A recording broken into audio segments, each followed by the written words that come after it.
doing? We are cubing up chunks of bear fat to render it down and make cracklins and oil.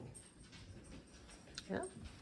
So this is the last bit of a big processing batch that William has been doing over the last several days. And the bear fat melts really quickly. This stuff has been sitting in the fridge while I've been doing all of it. It was in the freezer until I had time to get to it. And yeah, just at room temperature, you can already see what it's doing on my hands. And how are we gonna melt this? Well, you can put it on a normal stove top, but we're gonna use the wood stove because it's already fired up and running and keeping the house warm. Do you want to keep that bit? It's just dirty. Okay. Oh, that? Yeah. That actually looks like a gland, kind of. That looks like a gland. So we're gonna cut it off. There, yeah. As you slice your fat up, you'll find little fatty glands or glands of fat that are dark gray. And if you know what a gland looks like on an animal, you'll recognize it as soon as you see it.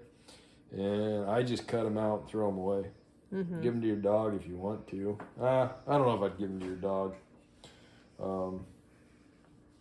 Just because of trichinosis. You don't want to give trichinosis to your dog. As far as I know, trichinosis is not in fat. It's only in the meat. But if you cook the meat well enough, you're gonna kill the trig anyways. I haven't done enough research yet, but I would like to find a lab or something that can test for it. So if anybody knows, drop us some information. All you have to do is send a microscopic piece to them, because I would send off a piece out of every bear just to know if I can cook it medium rare or medium or not. Yeah. Mama just gave me the... To me, bear looks a lot like brisket off of beef. The consistency of it, the texture of it, to me, that's about what it's like. So I'm gonna go put this on the stove. This is what I'm gonna put on the stove for the time being. You can still see what's left in the bag there. And that is about 1/2 to 2/3.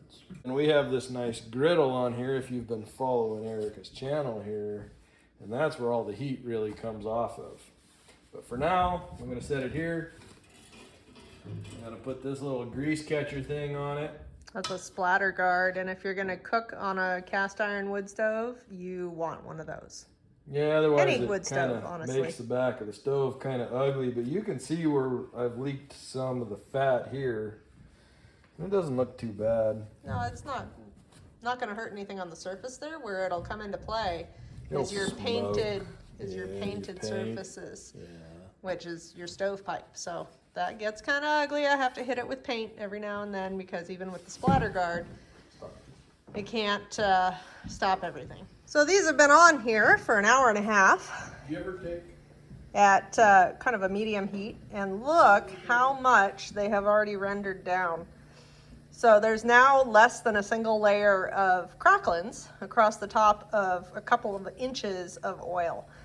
And it's about at the point already where you can take that oil and put it into clean jars for the time being. And that's probably what we'll do here in the next minute or so. Something we discovered was the cheesecloth in the oil. If the cheesecloth is too thick and you have too much oil in there, you wind up with an airlock. So it won't let the oil down into the joint. Right? Oil won't go down, air won't come out. Mm-hmm. That can cause a hazardous condition because hot oil hurts. Mm-hmm.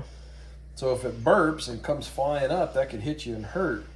And you got to do more than at least a single layer of cheesecloth. And right here we have, I don't know, 3 or 4 layers, which is actually too thick, and I already burned all the stuff from when we did this, so I can't show you all that. But what I'm going to do is I'm going to try and capture a little spot for air. And as I push this down, it's really hard to see, but I'm pretty sure I have a little air spot right in here. You can see it quite a bit better, and that'll allow the air to come up, and it's thick enough that too much big debris won't get in there. So this is a good visualization of an airlock situation, because unfortunately we have an airlock going on right now. And you can see it kind of blurbling irregularly. Yeah, and it's bubbling up in here too.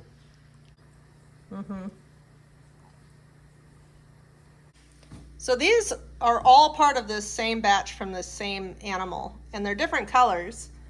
And from the research William was doing, there's really no consensus on why, right? No agreement on why? Yeah. The guys that I follow that are big bear hunters really they've tried different things, and they really hadn't figured out why you might get a different color. So we have a couple theories. My theory Erica has theories. My theory is the longer it cooks, the darker it is. But it could also be fat from different parts of the animal influencing the color of it. Could be any number of factors. So right now we're about to skim off some of that oil and put it in this clean jar, and then we'll see where we end up. Woo, look at that move around. Now our stove has these warming shelves here, which are super helpful and handy, so recommend those if you're going to do any cooking on your stove for sure. Talk about slow cooker. Yeah, but it also gives you a tiny bit of a workspace like you've got going on there right now. But it's great. You're making stews or shanks. Pot roast. I think of a pot roast like a stew. Anything that you want to slow cook at kind of a lower style heat. Brown that sucker, put all your stuff in there, set it on there for the day, walk away from it. Off-grid slow cooker. No electricity required. / house warmer. Yeah, Yeah, totally. don't use it during the summer. No. When it's 100 outside, it'll be 100 in here plus. No, you use the solar oven in the summer. We're almost full already with that one jar. Yeah, well, pints are, I like that. yeah. Probably go one or two more. I got my air bubble perfect on this one. Awesome. Yeah, I think you're done. Yeah, we're a little high, but as it cools down, I think it'll be all right. We'll get another jar. Hot pad Yes, ×2. indeed. And then clear the runway. Yeah. Yeah, that's like an apple cider looking color, huh? Yeah. Super light.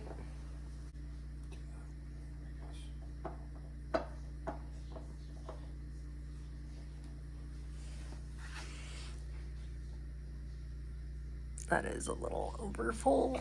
It's fine because it doesn't seem to, when it cools down, it doesn't seem to come up. So there's enough headspace in there, I feel. Although some of my contaminant got in that jar. Speaking of that, you want to address this sediment that's going on here? Are you worried about that? I think it's just the fat cooling down. Oh, that's possible.